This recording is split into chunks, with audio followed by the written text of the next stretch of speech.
Meus irmãos e irmãs do Grupo Espírita Teresinha de Jesus, é com muita alegria que estamos aqui mais uma vez para estudar a doutrina dos Espíritos.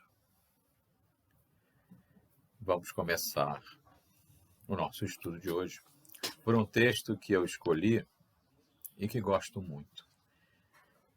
É uma reflexão das mais importantes para nós fazermos, cujo título é Tolerância.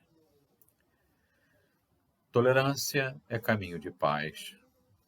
Não julgue esse ou aquele companheiro ignorante ou desinformado, porquanto se aprendestes a servir, já sabes compreender. Diante de criaturas que te enderecem qualquer agressão, conversa com naturalidade, sem palavras de revide que possam desapontar o interlocutor. Perante qualquer ofensa, não percas o sorriso fraternal e articula alguma frase capaz de devolver ao ofensor a tranquilidade. Nos empecilhos da existência, tolera os obstáculos sem rebeldia, e eles se te farão facilmente removíveis. No serviço profissional, suporta com paciência o colega difícil, e aos poucos, em te observando a calma e a prudência, ele mesmo transformará para melhor as próprias disposições. Em família, tolera os parentes menos simpáticos e, com teus exemplos de abnegação, conquistarás de todos eles a bênção da simpatia. No trânsito público, não passes recibo aos palavrões que alguém te dirija e evitarás discussões de consequências imprevisíveis. Nos aborrecimentos e provações que te surgem a cada dia, suporta com humildade as ocorrências suscetíveis de ferir-te. E a tolerância se te fará a trilha de acesso à felicidade, de vez que aceitarás com todos os companheiros do mundo na condição de filhos de Deus e nossos próprios irmãos. Palavras de Emmanuel, pelo médium Francisco Cândido Xavier, no livro Plantão de Ideia. Façamos então a nossa prece. Vamos fechar os nossos olhos e abrir os nossos corações. Deus, Pai de misericórdia e bondade, aqui nos reunimos em Teu nome, para estudar essa doutrina que nos esclarece, que nos instrui e nos traz, segundo as palavras do Mestre Jesus, quando nos disse: conhecereis a verdade e a verdade vos libertará. Buscamos a libertação, Pai, pelo esclarecimento. Por conhecermos a verdade sobre a nossa vida física e a vida à qual um dia retornaremos, a vida espiritual.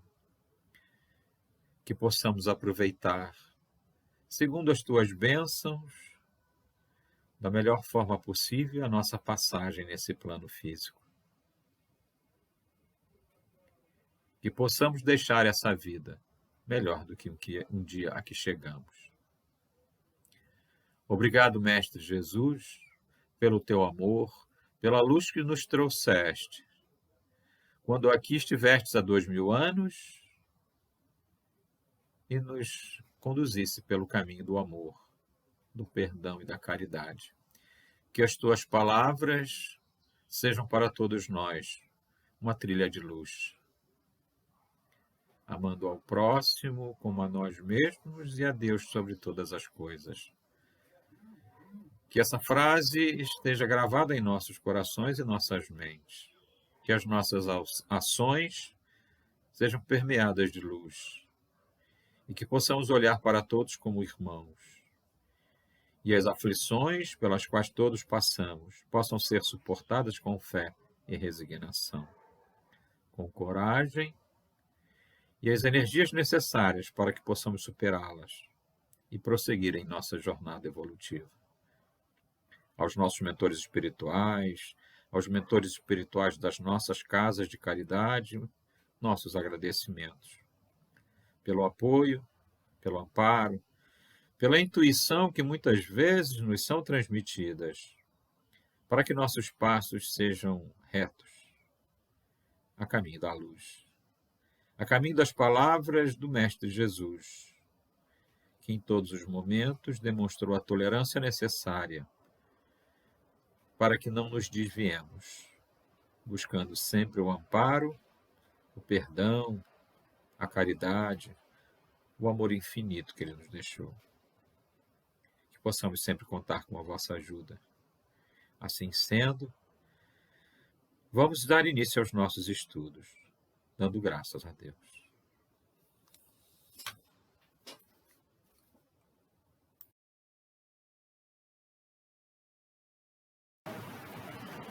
Meus irmãos e irmãs, que a paz do Mestre Jesus esteja em nossos corações. É com muita alegria que aqui estamos para dar continuidade, mais uma vez, ao estudo da doutrina dos Espíritos. Estudos que nos levam a compreender de forma clara, precisa, todas as situações que padecemos nesse plano de provas e expiações. Nesse que é um plano de aflições, passar por as dificuldades que todos nós passamos, sejam elas de ordem saúde, que nesse momento muitos vivenciam, em função da pandemia, sejam problemas de relacionamento, sejam problemas financeiros, enfim. Cada um de nós sabe onde o calo lhe aperta, né? Diz o dito popular. E quando estudamos a doutrina espírita, compreendemos que vivemos num plano onde aqui viemos para evoluir. E evoluir significa passar por situações de trabalho, que a gente pode até chamar de situações de dificuldade, mas são situações de trabalho. Se nós pensarmos de uma criança, de um adolescente na escola, para que ele seja aprovado ao final do ano, é preciso que ele estude, que ele dedique algumas horas para fazer os exercícios, para estudar as lições, além de estar na própria escola, obedecendo a horários, a regras, a normas. E abdiquemos em muitos momentos dos nossos momentos de lazer, de descanso, em prol do trabalho, do próprio crescimento pessoal. E na nossa vida, de uma forma geral, também é assim, né? Nós temos que trabalhar, não somente naquele trabalho remunerado, que gera o nosso sustento, mas também nas nossas atividades em casa, nas nossas atividades na casa espírita. Então, a nossa vida é uma eterna continuidade de atividades laborais. Por isso, esse estudo que nós vamos ver hoje, cujo tema é Jesus e o Mundo, é um tema extremamente esclarecedor, para que nós possamos compreender com clareza que mundo é esse. Então, nós temos hoje como objetivo refletir à luz da doutrina espírita sobre essa relação entre Jesus e o mundo. E para iniciar as nossas reflexões, vamos trazer algumas frases para que nós possamos compreender o que nós vamos colocar daqui para frente. Eu fui buscar uma frase de Augusto Cury que nos diz o seguinte: nunca alguém tão grande se fez tão pequeno para tornar grandes os pequenos. Vou ler novamente. Nunca alguém tão grande se fez tão pequeno para tornar grandes os pequenos. E esse foi Jesus. Porque Jesus, segundo a literatura espírita, levou cerca de 1000 anos só para adaptar o seu espírito às condições do nosso planeta. Ao ectoplasma de um planeta pesado, carregado em função do baixo nível evolutivo dos seres que aqui vivem. Então ele precisou de 1000 anos para essa adaptação. Um espírito puro que aqui esteve exclusivamente em missão para nos mostrar o verdadeiro caminho da luz. Uma outra frase diz assim, essa frase é do Bonovox, né? E diz assim, para mim, uma fé em Jesus Cristo que não esteja aliada à justiça social, que não esteja aliada aos pobres, não é coisa alguma. Não é verdade? Com quem Jesus esteve quando por aqui passou? Um homem extremamente ligado à justiça social. Lembrando a passagem da mulher adúltera, uma mulher que foi trazida à praça para ser apedrejada, e Jesus foi questionado, porque a lei de Moisés dizia que uma mulher adulta deveria ser apedrejada. Então perguntaria, e aí, mestre, o que fazer? E ele, abaixado, escrevendo na areia, estava, levantou-se e disse para todos, aquele que estiver sem pecado, atire a primeira pedra. Ou seja, ele colocou uma situação em que todos ali se enquadravam. Quem está sem pecado? Ora, se todos estão em pecado, por que apedrejar aquela mulher adúltera? Por que não fazer uso do perdão,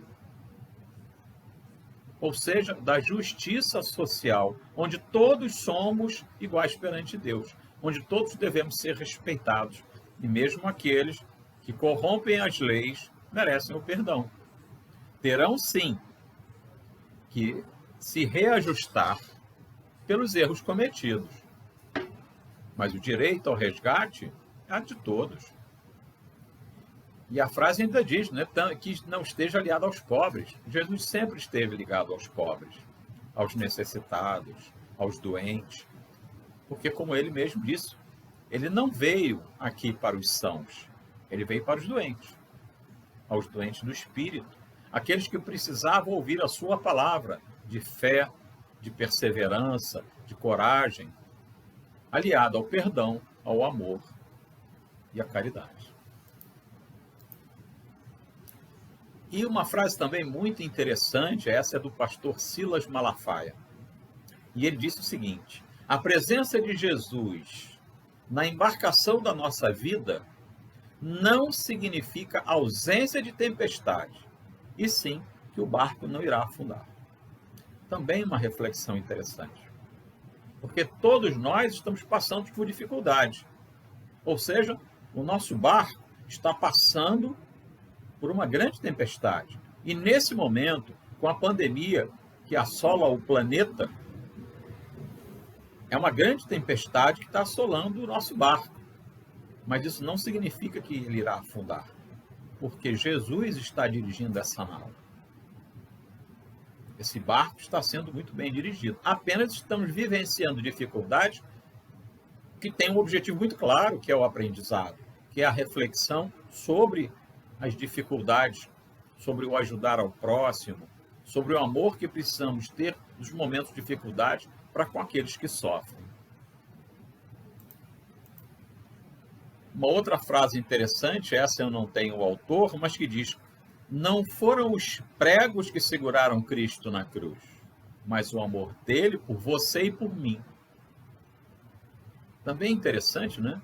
Porque Jesus não foi para a cruz para nos salvar numa condição em que nós continuamos do mesmo jeito, com os nossos equívocos, com os nossos erros, mas ele lá nos salvou, então tudo bem. Não, não foi isso. Ele veio para nos salvar porque nos indicou o caminho da salvação, caminho que todos nós teremos que trilhar. E ele se permitiu ir à cruz, e mesmo pregado na cruz, ele rogou ao Pai, dizendo, Pai, perdoai-os. Eles não sabem o que fazem. E não sabem mesmo, né? Não, até hoje, muitos não sabem o que fazem, porque não conseguem entender a mensagem do Cristo, a mensagem de amor, de caridade e de perdão. E para encerrar essa primeira etapa, eu termino com uma frase dele. quando ele disse, está lá em João, capítulo 14, versículo 7, e ele diz: eu sou o caminho e a verdade e a vida. Ninguém vem ao Pai senão por mim. Então, nesse momento, ele está se colocando à nossa disposição. Eu estou aqui para ajudá-los. Entendam que eu sou o caminho, a verdade e a vida. Eu estou aqui para mostrar a vocês o caminho do amor, a verdade da prática do bem e a vida voltada para a caridade, que todos precisamos ter, para que um dia sejamos verdadeiramente filhos de Deus, espíritos puros. Por isso ele nos ensinou o caminho. E aí a gente vai iniciar o nosso tema de hoje, né?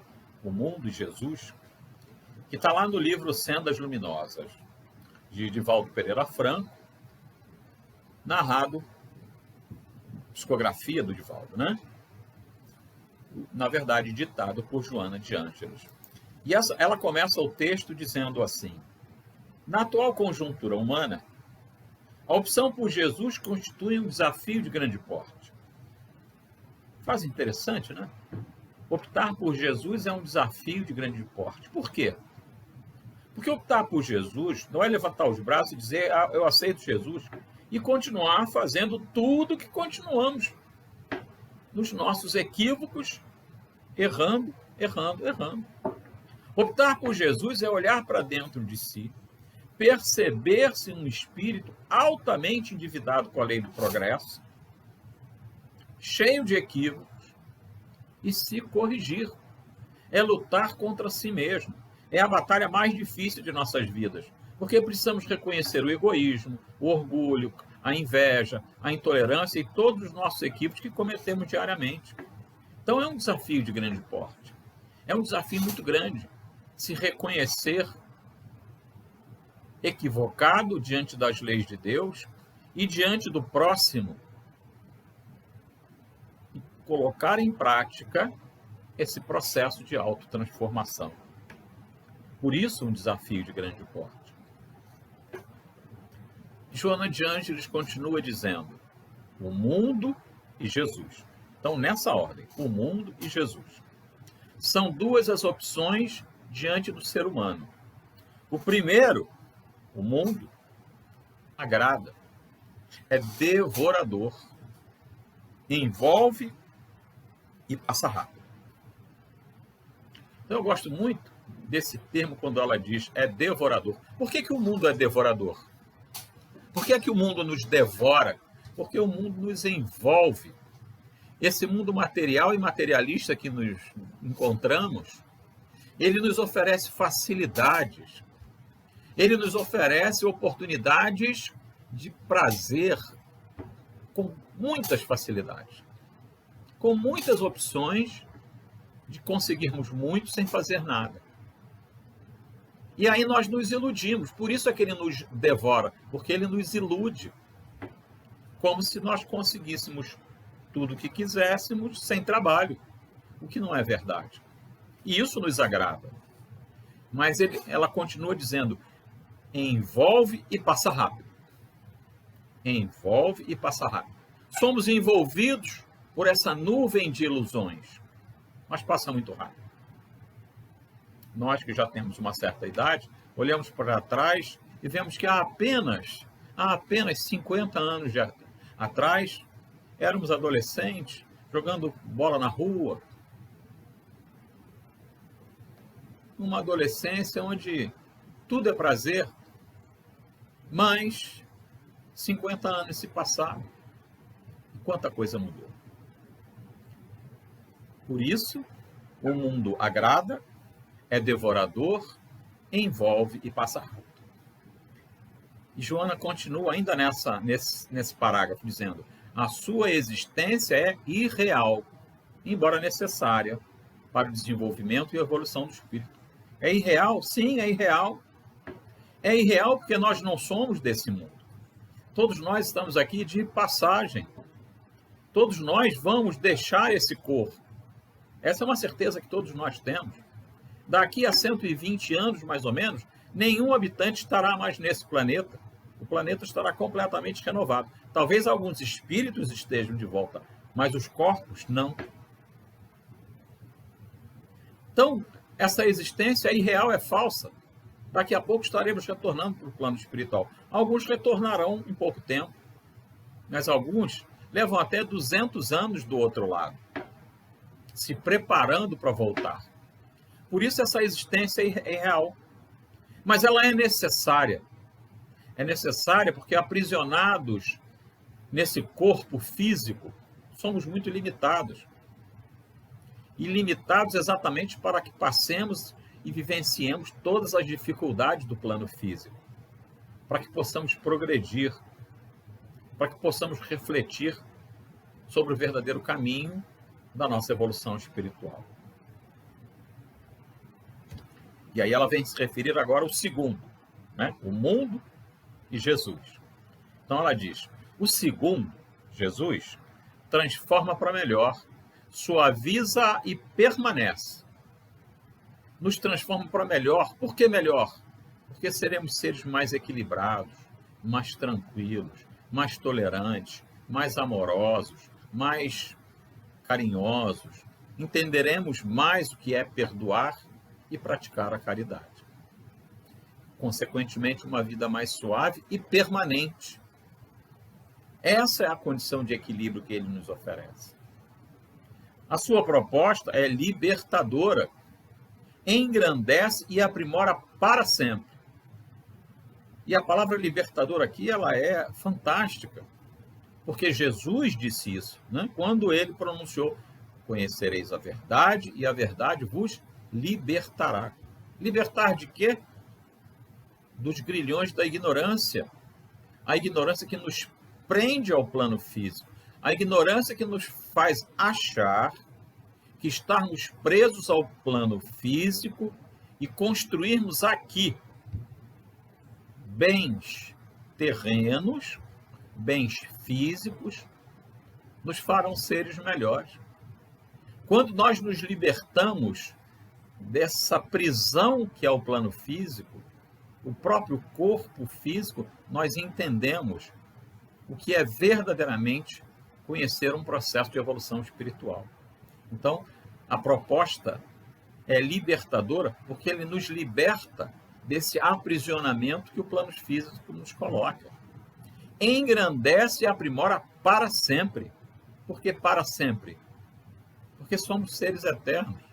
Somos espíritos que vamos continuar vivendo após a morte do corpo físico.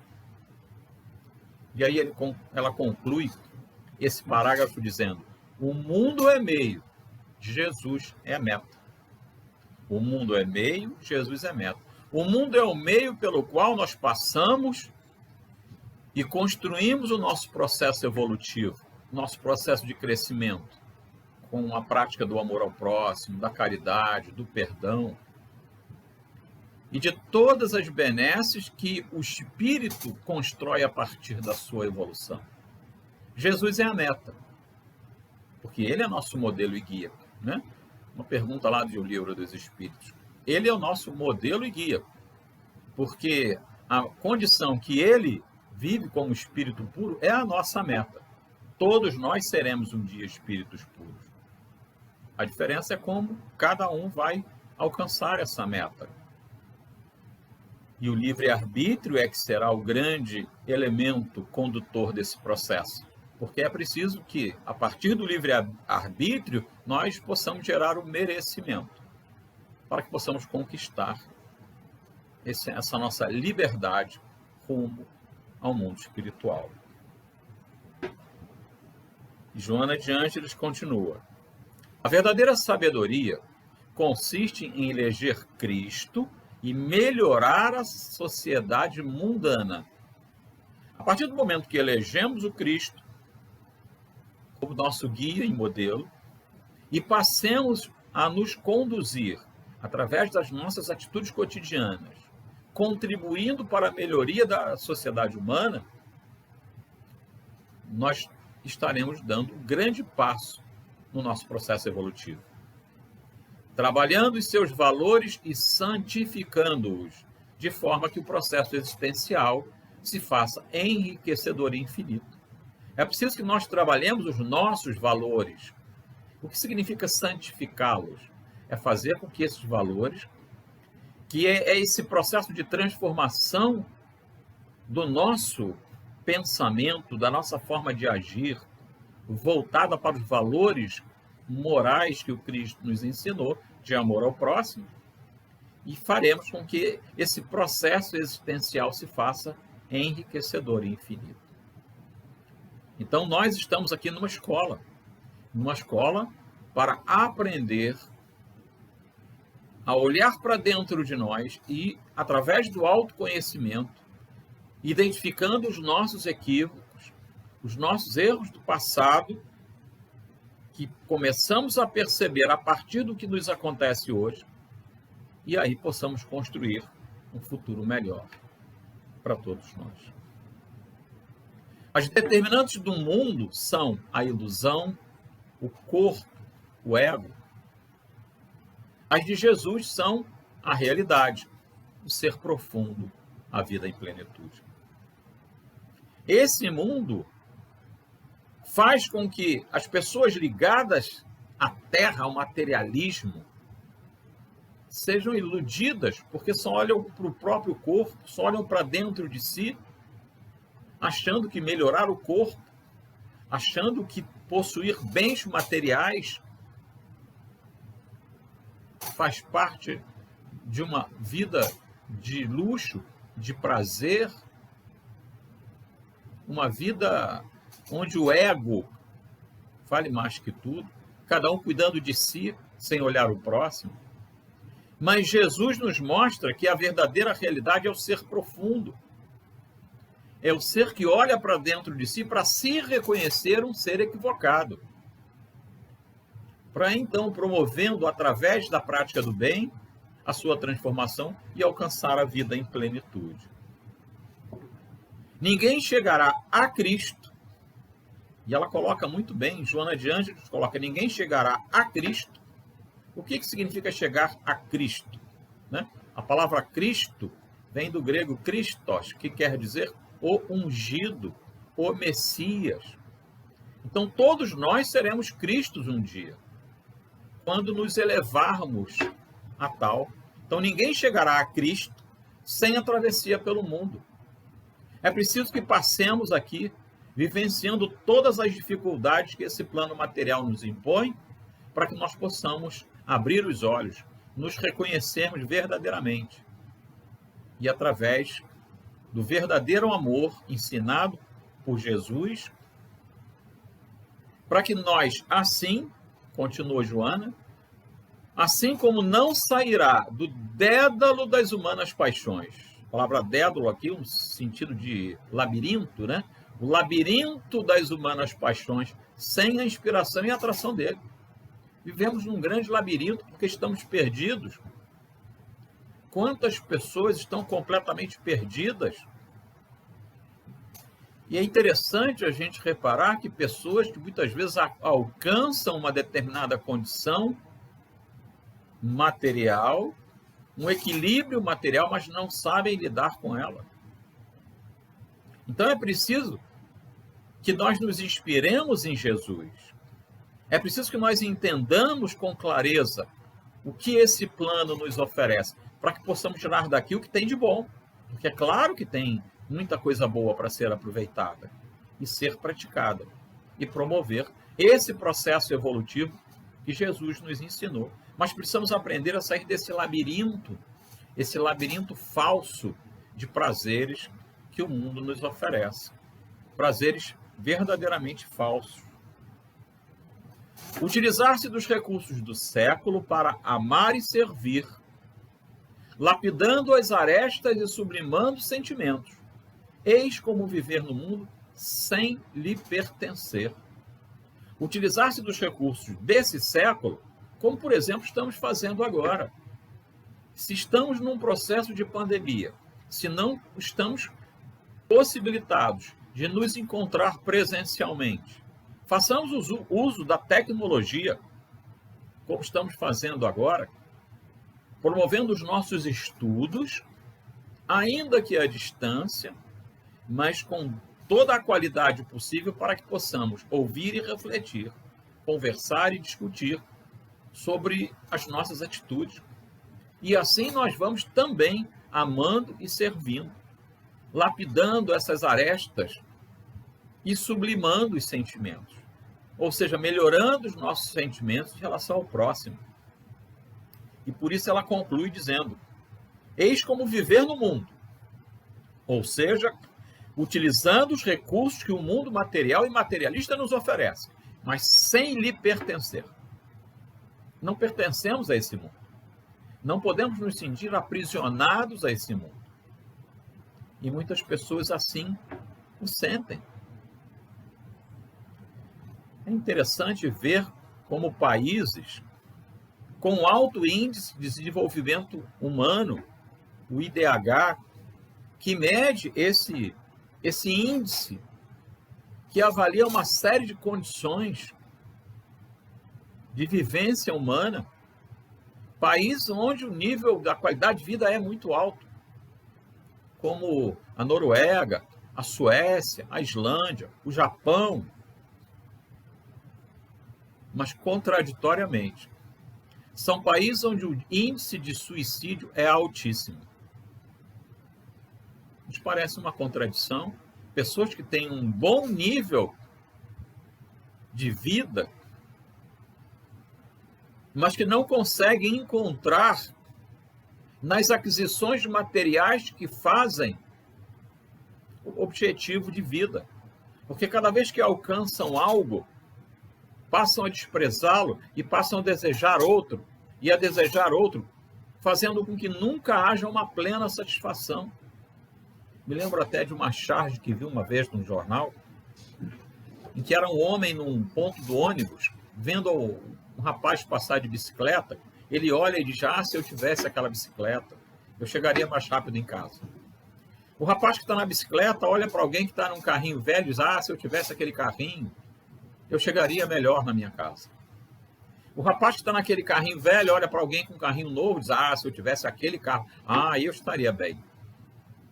O rapaz que está naquele carrinho mais novo olha para um outro que tem um carro esportivo, importado, aquele carro seria o ideal para mim. E o cara que está naquele carro esportivo olha para o alto, vê um helicóptero e aquele helicóptero é o que eu preciso. E certamente o piloto daquele helicóptero acha que merecia algo melhor. Esse é o sentido materialista. Isso significa viver nesse mundo que nos devora, porque as pessoas nunca estão satisfeitas com o que têm. Por mais que sejam os bens materiais, as satisfações materiais que consigam, nunca se sentem bem. Acabam se frustrando, entrando em depressão e chegando ao suicídio. Por isso é que Jesus nos ensina que quando amamos verdadeiramente o próximo, nós estamos no caminho da luz.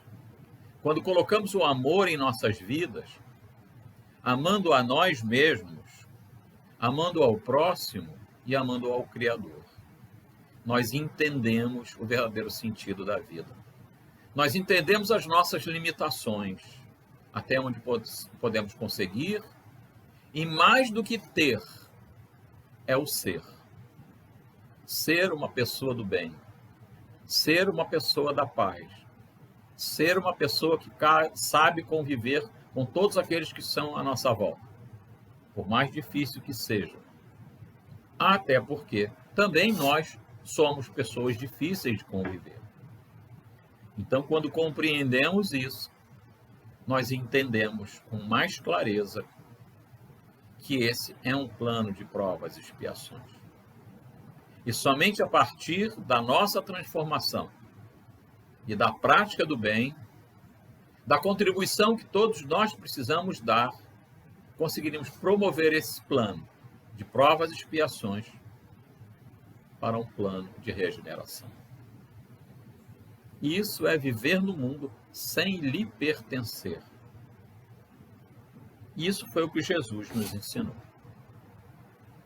E aí a gente conclui dizendo: a vinda de Jesus ao plano físico representa uma nova etapa na evolução do planeta. Colocar em prática os ensinamentos deixados por ele é o único caminho para alcançarmos a verdadeira felicidade, a luz divina em nossas vidas. Que possamos todos refletir sobre as verdadeiras ações que precisamos promover em nossas vidas, as transformações necessárias para que possamos alcançar o equilíbrio, para que possamos alcançar a paz interior, para que possamos um dia deixar essa vida melhor do que aqui chegamos. A certeza de termos cumprido a nossa missão, a missão de praticar o bem, de amar o próximo como a ti mesmo e a Deus sobre todas as coisas, como nos disse o Mestre Jesus. E aí teremos dado um grande passo no caminho da evolução espiritual. Estejamos todos em paz, porque todas essas dificuldades que estamos vivendo hoje, diante dessa pandemia, vai passar. E quando ela passar, nós vamos perceber que vivenciamos mais uma etapa no processo evolutivo de nossas vidas. E sobrevivemos. Porque graças ao apoio que recebemos dos nossos mentores espirituais, do Mestre Jesus, que está no comando dessa nau, vamos sobreviver. Que façamos sempre as nossas preces, as nossas orações, voltadas para todos aqueles que estão sofrendo e todos aqueles que estão nos deixando nessa pandemia. Porque esse plano é um plano de muito ensinamento, que possamos aproveitar, olhando sempre para o alto e agradecendo as oportunidades que todos nós recebemos desse Pai de amor e bondade. Que Deus abençoe a todos. Muita paz.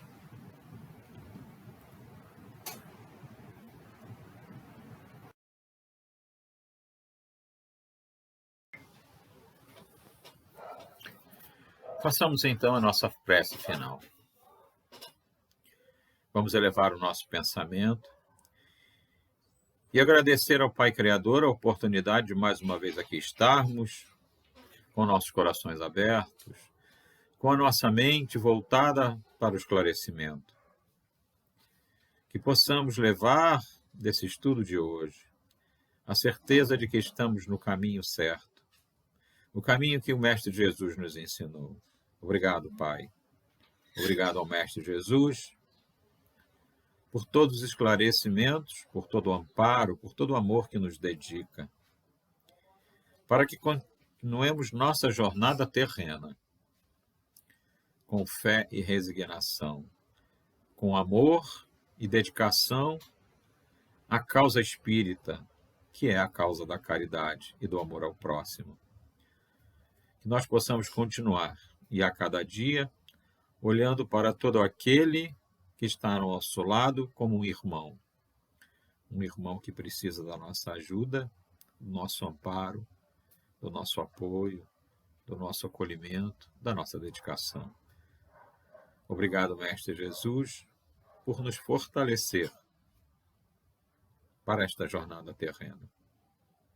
Obrigado aos nossos mentores espirituais por estarem conosco, por também nos intuir no momento certo, para que tenhamos a palavra certa, não somente para nós mesmos, mas para todo aquele que precisa da nossa ajuda. Que a fraternidade universal seja a nossa meta. Que consigamos traduzir nessa jornada tudo aquilo que o Mestre Jesus nos ensinou. Que todo o amor possamos dedicar a todos aqueles que conosco caminham nessa jornada. Que possamos retornar ao plano espiritual com a missão cumprida. Que assim seja, graças a Deus. Muita paz a todos.